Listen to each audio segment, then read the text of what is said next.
Today's topic of discussion is microbial sampling and testing.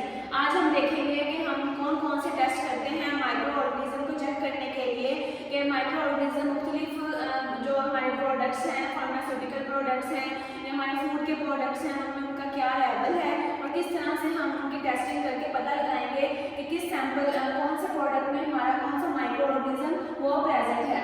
तो सबसे पहले देखते हैं कि हमारे लिए क्यों जरूरी है crucial for clinical microbiology, food safety, मुख्तलिफ किस्म के पॉइंट्स हैं, ऑब्जेक्टिव है, मुख्तलिफ पर्पसेस के लिए हम करते हैं ये चेक करने के लिए कि हमारी फार्मास्यूटिकल जो ड्रग्स हैं उनमें क्या रेशो चल रही है, माइक्रो ऑर्गेनिज्म किस कंसंट्रेशन के साथ प्रेजेंट है और आया कि वो हमारे कंज्यूम करने के लिए सूटेबल है भी या नहीं।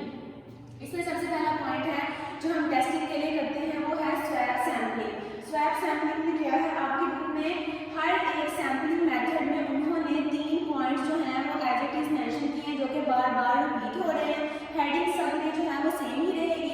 इसमें सबसे पहला पॉइंट है एप्लीकेशन का, सेकंड प्रोसीजर और थर्ड जो है वो एग्जांपल्स है। एप्लीकेशन में देखते हैं कि हम स्वैब सैम्पलिंग करते क्यों हैं। सैम्पलिंग सर्विसेज एंड इक्विपमेंट, मुख्तलिफ किस्म मुख्तलिफ जगहों पर हम जो है ना अपना टेस्टिंग करते हैं। इसमें हमारी मुख्तलिफ किस्म की सर्विसेज आ जाती हैं जो कि हम इस्तेमाल करते हैं, इक्विपमेंट्स आते हैं जिनकी मदद से हम जो है वो सैम्पलिंग करते हैं। तो उनके टेस्टिंग भी ज़रूरी होती है कि उनमें जो माइक्रो ऑर्गेनिज्म है उनकी कंसंट्रेशन क्या चल रही है। नेक्स्ट है प्रोसीजर। तो स्वैब सैम्पलिंग में हम क्या करते हैं, एक कॉटन स्वैब होता है जिस तरह आपकी कॉटन बर्ड होती है उसी तरह का एक कॉटन स्वैब होता है, पीछे से एक स्टिक होती है और आगे कॉटन का वो नोक सी आगे लगी होती है। हम क्या करते हैं, इस कॉटन स्वैब की मदद से मुख्तलिफ सर्फेसेस जिनका हमने टेस्ट करना होता है उस जगह से हमने सैंपल लेना होता है। इस कॉटन स्वैब को हम उस जगह पर जो है वो रब करते हैं, उस इक्विपमेंट पर रब करते हैं और इस तरह से हमारे पास उस जगह का सैंपल आ जाता है। फिर फर्दर हम क्या करते हैं कि हम उसकी ग्रोथ करवाते हैं। कल्चर मीडिया, हमारे पास मीडिया होता है, उसकी कल्चर मीडिया की प्लेयर्स करनी होती है। इसमें कल्चर मीडिया जो है वो प्रेजेंट होता है हमारे पास। कल्चर मीडिया प्रेजेंट होता है, इस पर जो है हम इसकी ग्रोथ करवाएंगे और जो है इस तरह से माइक्रो ऑर्गेनिज्म का लेवल चेक किया जाता है। नेक्स्ट है हमारे पास सेकंड पॉइंट है एयर सैंपलिंग। एयर सैंपलिंग में क्या होता है, assessing microbial contamination in air. हम एयर का टेस्ट करते हैं, एयर की मॉनिटरिंग करते हैं कि हमारी एयर में माइक्रो ऑर्गेनिज्म का क्या लेवल चल रहा है, कितना माइक्रोबियल लोड प्रेजेंट है। मोस्टली जो माइक्रोबियल लोड ज़्यादा होता है, माइक्रोबियल लोड का मतलब ये है कि हमारी इन्वायरमेंट में हमारे उस जगह के एयर में कितनी कंसंट्रेशन में जो है माइक्रो ऑर्गेनिज्म कितने लेवल में प्रेजेंट है। तो जो माइक्रोबियल लोड होता है, अगर हम घरों की निस्बत देखें, हॉस्पिटल्स में हमारे लैब जो होते हैं उनमें माइक्रोबियल लोड बहुत ज़्यादा होता है क्योंकि मुख्तलिफ जो है वहाँ पे पेशेंट्स आते हैं, मुख्तलिफ वहाँ पे पेशेंट्स आते हैं, मुख्तलिफ किस्म की टेस्टिंग की जाती है जिसकी वजह से वहाँ पर माइक्रोबियल लोड ज़्यादा होता है as compare to our houses. तो हमने ये करना है माइक्रोबियल कंटामिनेशन को चेक करने के लिए एयर से हम सैंपल लेंगे। इसके लिए हम किस चीज़ का इस्तेमाल करते हैं, इम्पिंजर्स, इम्पैक्टर्स और फिल्टर्स। ये 3 तरीके हैं जिनकी मदद से हम क्या करते हैं, अपना एयर का सैंपल लेते हैं। इम्पिंजर्स क्या होते हैं, इम्पिंजर्स हमारे पास होती हैं स्मॉल बोटल्स, छोटी बोटल्स होती हैं। इन बॉटल्स में हम क्या करते हैं, हम अपनी एयर जो है वो स्टोर कर लेते हैं और फिर माइक्रोबियल टेस्टिंग के लिए इसका इस्तेमाल किया जाता है। इसी तरह इम्पैक्टर्स भी इम्पिंजर्स की तरह की ही डिवाइसेस होती हैं जिनका हम इस्तेमाल करते हैं। फिल्टर्स होते हैं, जैसे आपने देखा होगा फिल्टर पेपर होते हैं, सिर्फ उसी तरह के फिल्टर पेपर होते हैं, इनका इस्तेमाल किया जाता है।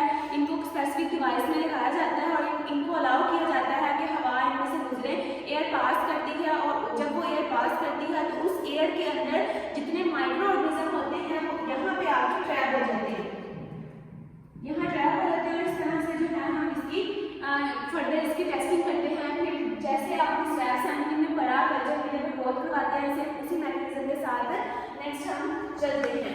नेक्स्ट आ जाता है कि इसकी एग्जाम्पल करते हैं कि हम monitoring the air quality.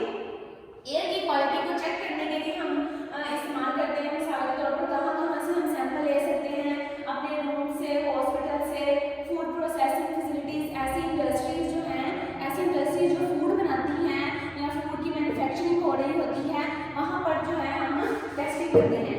Third point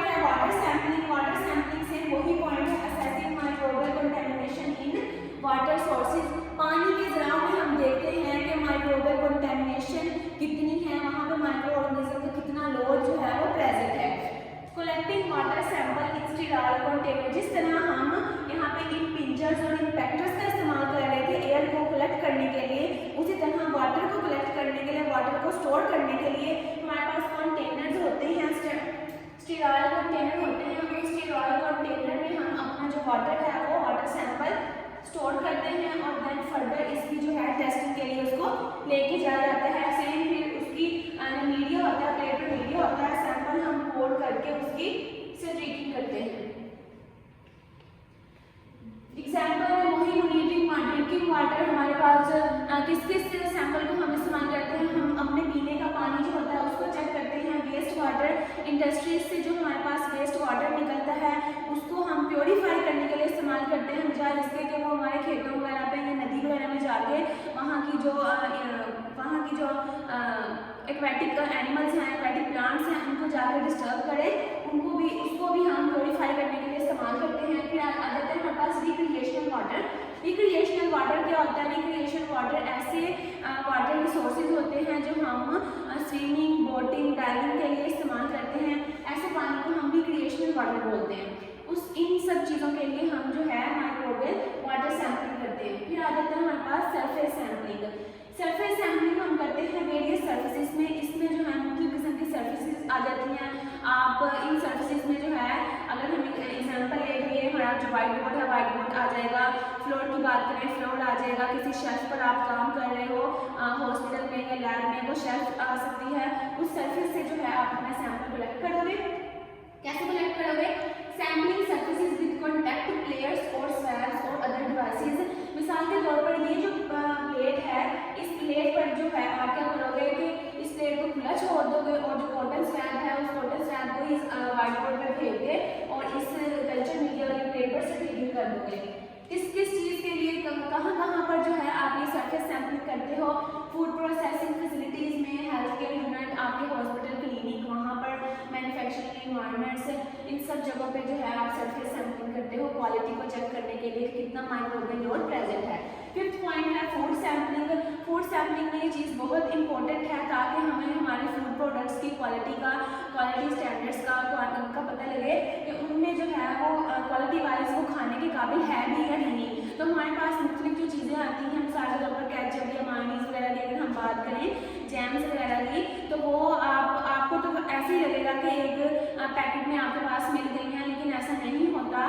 पीछे से इस प्रोसेस के थ्रू वो चलकर आती है, उसकी सैम्पलिंग होती है, उसकी क्वालिटी स्टैंडर्ड उसके सेट किए जाते हैं, फिर मार्केट में हमारे पास आती है। Food products collecting food samples for the presence of pathogen and spoilage microorganism. उसकी टेस्टिंग की जाती है और चेक किया जाता है कि जितनी उस प्रोडक्ट की, जितनी उस मायोनीज या केचप की शेल्फ लाइफ है, कितना अरसा में रहेगी, उस अरसे के दौरान उसमें कहीं स्पाइलेज माइक्रोऑर्गेनिज्म मतलब कि उस प्रोडक्ट को, उस खुराक को खराब करने वाले माइक्रोऑर्गेनिज्म तो नहीं पैदा हो जाएंगे जिसकी वजह से आपकी वो प्रोडक्ट जो है वो खराब हो जाएगी। इस चीज़ की जो है वो टेस्टिंग की जाती है। क्लिनिकल सैंपलिंग में आपके वो सब चीज़ें आ जाती हैं जो आप लेबॉर्ट्रीज में जाकर टेस्टिंग करवाते हो। इसमें आपके ब्लड, यूरिन, स्पूटम आ जाता है। स्पूटम बोलते हैं, थूक के सैंपल को बोलते हैं, ठीक है। डीप कफ से जो हमें मिलता है, मुख्तलिफ किस्म के यूरिन, ब्लड, इन्फेक्टेड साइट्स है जहाँ पर आपको इन्फेक्शन होता है, डॉक्टर आपको रिकमेंड करते हैं कि आप वहाँ से अपने सैंपल कलेक्ट करें। वहाँ से सैंपल लिया जाता है, उसकी फर्दर टेस्टिंग की जाती है कि जो बीमारी हुई है वो आया किस वजह से हुई है, उसके पीछे कौन सा माइक्रोऑर्गेनिज्म प्रेजेंट है। मॉलिक्यूलर मेथड 7 पॉइंट है। मॉलिक्यूलर मेथड्स क्या होते हैं? मॉलिक्यूलर मेथड्स होते हैं जिसमें हम जीन्स, प्रोटीन्स,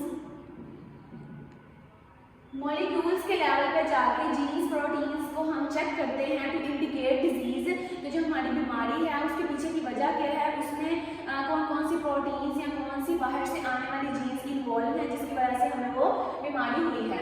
इसका क्या पर्पस है, एप्लीकेशन क्या है? Rapid and specific identification. ये हमारे क्या करते हैं, स्पेसिफिक मखसूस किस्म की जो है आइडेंटिफिकेशन करता है। हमारा माइक्रो ऑर्गेनिज्म जो है हमें आइडेंटिफाई हो जाता है। इसमें कौन कौन से टेस्ट हैं जो हम करते हैं? PCR, real time PCR, nucleic acid sequencing, DNA microarray. इन सब टेस्ट की जो डिटेल है वो काफ़ी ज़्यादा है, लेकिन आपके समझने की हद तक अगर मैं आपको बताती चलूँ तो ये जो चारों टेस्ट हैं ये हम करते हैं हमारे DNA, RNA,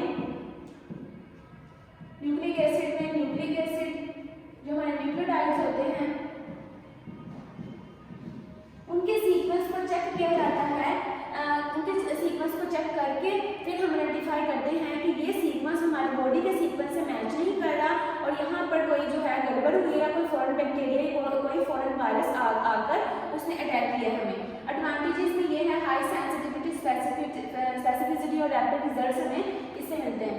culture based method की बात करें तो कल्चर बेस्ड मेथड में हम isolation, identification, quantification of micro organism, हमारा स्पेसिफिक किस्म का जो माइक्रो ऑर्गेनिज्म है हमें वो आइडेंटिफाई हो जाता है। वो हम आइडेंटिफाई कैसे करते हैं, उसके लिए हम क्या करते हैं, जैसे हमने यहाँ पर बात की ब्लड और यूरिन वगैरह का सैंपल लेकर उसको जो है मीडिया के ऊपर उसकी सेंट्रिकिंग करते हैं, उसकी ग्रोथ करवाते हैं। ठीक है, ये हमारी प्लेट तैयार हो गई है जिसको हमने इंक्यूबेशन देनी। इंक्यूबेशन का मतलब ये है कि अब हमने उस प्लेट को इंक्यूबेटर में रख देना है कि माइक्रो ऑर्गेनिज्म को ग्रोथ करवाने के लिए।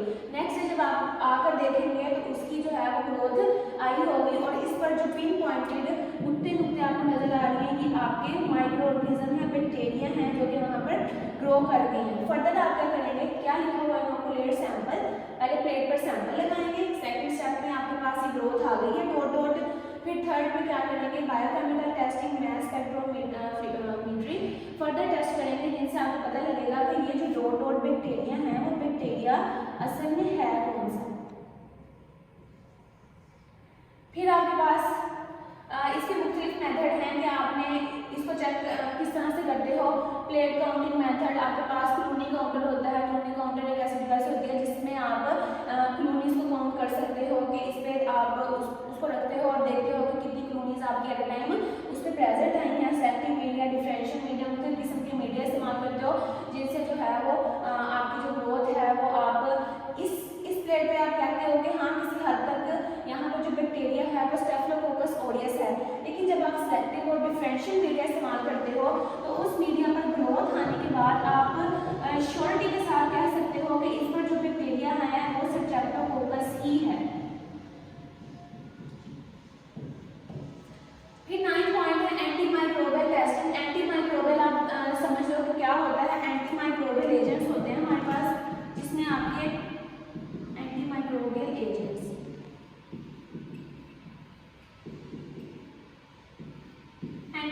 एजेंट्स का मतलब माइक्रो ऑर्गेनिज्म के अगेंस्ट। एंटी का मतलब होता है अगेंस्ट, ऐसी मेडिसिन या ऐसी ड्रग्स जो कि आपके माइक्रो ऑर्गेनिज्म के अगेंस्ट जाकर काम करेंगी, उनकी ग्रोथ को जो है रोकेंगी। तो एंटीमाइक्रोबियल टेस्टिंग आप कैसे करते हो, assessing susceptibility of bacteria to antimicrobial agent. इस टेस्ट में क्या करते हो, आप माइक्रो ऑर्गेनिज्म को चैलेंज करते हो और देखते हो कि आपने उस माइक्रो ऑर्गेनिज्म को जो है उसके इन्वायरमेंट में एंटीबॉडी रख दी है।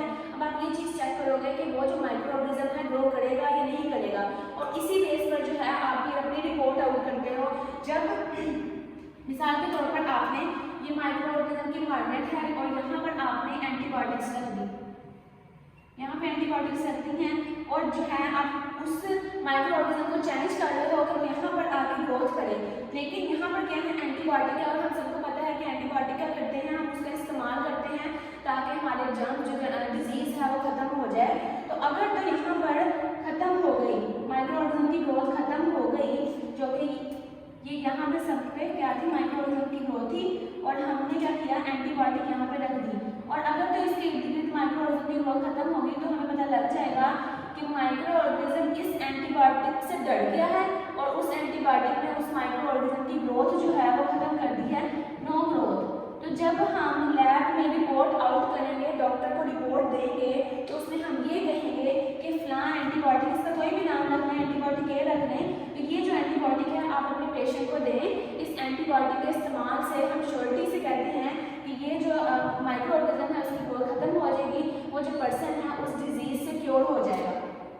इसके लिए आप डिस्क different method, growth microregulation method करते हैं, जो मैंने आपको बताया है वो यही है। डिस्क डिफरेंट मेथड और ग्रोथ माइक्रोरेगुलेशन मेथड में सेम एज यही चीज़ की जाती है जो मैंने आपको डिटेल में मेंशन की है। आपके बुक में सिर्फ आज मैंने नाम मेंशन किए हैं। 10 पॉइंट है, लास्ट पॉइंट है एंडोटॉक्सिन टेस्टिंग। एंडोटॉक्सिन टेस्टिंग क्या होती है, एंडोटॉक्सिन का मतलब होता है टॉक्सिन जो कि आपका बैक्टीरिया प्रोड्यूस करता है। Gram negative bacteria,